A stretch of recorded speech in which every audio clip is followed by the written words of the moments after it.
Hello दोस्तों, मैं Aryan Shukla, business advisor and founder online business workshop. मित्रों, हम बात करना चाहेंगे commercial support. Commercial support business की या एंटरप्रेन्योर या बिजनेसमैन की आरामदायक आवश्यकता है। आरामदायक आवश्यकता है। अब एक बिजनेसमैन या एक एंटरप्रेन्योर को मिलने वाली सपोर्ट का मतलब कुछ और है, और एक बिजनेस यूनिट या बिजनेस को मिलने वाली सपोर्ट का अर्थ और है। उदाहरण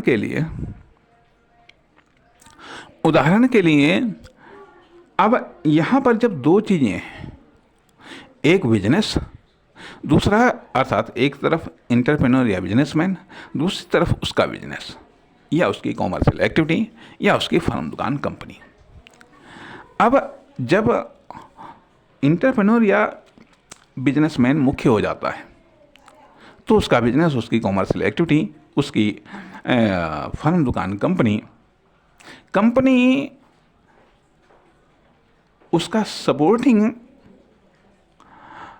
इंस्ट्रूमेंट बन जाता है, सपोर्टिंग पॉइंट या सपोर्टिंग फैक्ट बन जाता है, ये सपोर्टिंग टूल्स बन जाता है।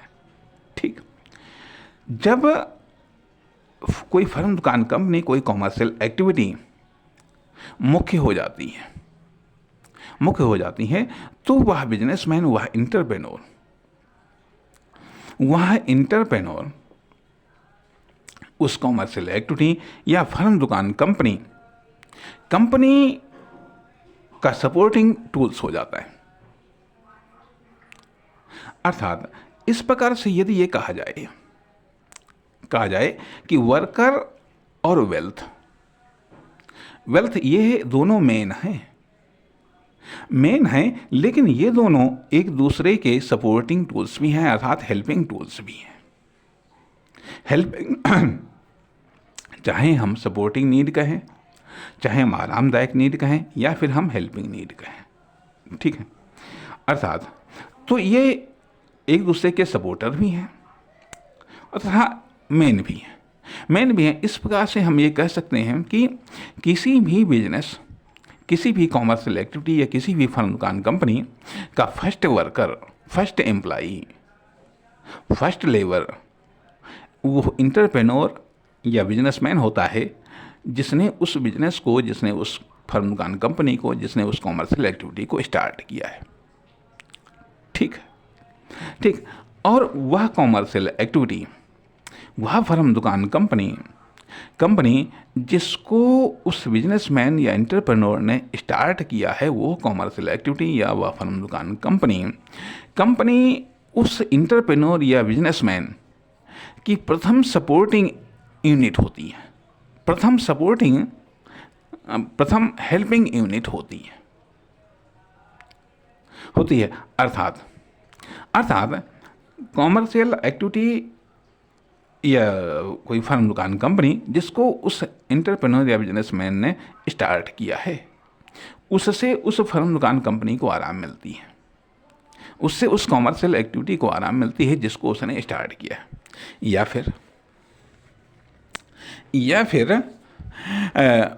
फिर उस एंटरप्रेन्योर या बिजनेसमैन को आराम मिलती है उस फर्म, दुकान, कंपनी से, प्रोडक्ट या उस फर्म, दुकान, कंपनी से या कॉमर्शियल एक्टिविटी से जिसको उसने स्टार्ट किया। इस प्रकार से कहने का अर्थ यह बनता है कि यदि आप ऐसे मानिएगा, यदि एक को मालिक मानना है, यदि एक को मालिक मानिएगा, दूसरे को सेवक मानिएगा, दूसरे को वर्कर मानिएगा। यदि आप जिस तरीके से कहा जाता है कि एक म्यान में दो तलवारें नहीं रह सकती, सत्य बात, उसी प्रकार से दो मालिक एक पास में नहीं रह सकते, एक ही कार्य के दो मालिक नहीं हो सकते।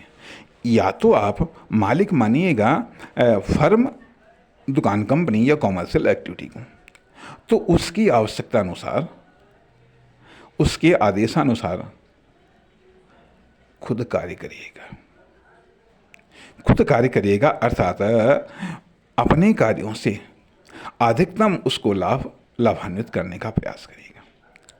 यदि आप खुद को मालिक मान रहे हैं तो उसको सेवक मानिएगा। जो भी कॉमर्शियल एक्टिविटी है या जो भी चीज़ें हैं, ठीक है, जो भी चीज़ें हैं, फिर उससे आप खुद को अधिकतम लाभान्वित करिएगा। फिर उससे खुद को अधिकतम लाभान्वित करने का प्रयास करिएगा। उसके साथ बेहतर डीलिंग या बेहतर संबंध बनाने का प्रयास करिएगा। लेकिन गलती ये हो जाती है कि हम मालिक भी हो जाते हैं और हम लेबर भी हो जाते हैं। हम ही ने वो कॉमर्शियल एक्टिविटी या हम ही ने वो फर्म दुकान कंपनी स्टार्ट की और हम ही उसके बन गए लेबर। जब हम ही उसके लेबर बन गए तो स्वाभाविक बात है कि ये फिर दोनों माइंड चलते हैं। परिणाम न तो हम एक अच्छे मालिक बन पाते हैं, न हम एक अच्छे लेबर बन पाते हैं। परिणाम बैड मालिक बैड लेबर। न तो मालिक का पूरा रोल अदा कर पाते हैं, ना ही लेबर का रोल अदा कर पाते हैं।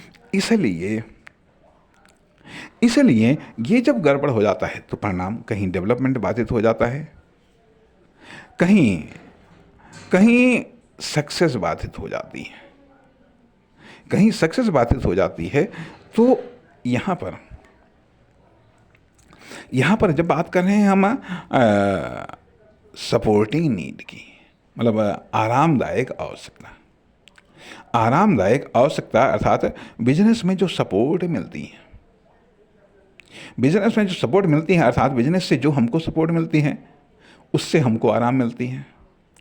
तो हमारे द्वारा बिजनेस को जो सपोर्ट मिलती है उससे बिजनेस को आराम मिलती है।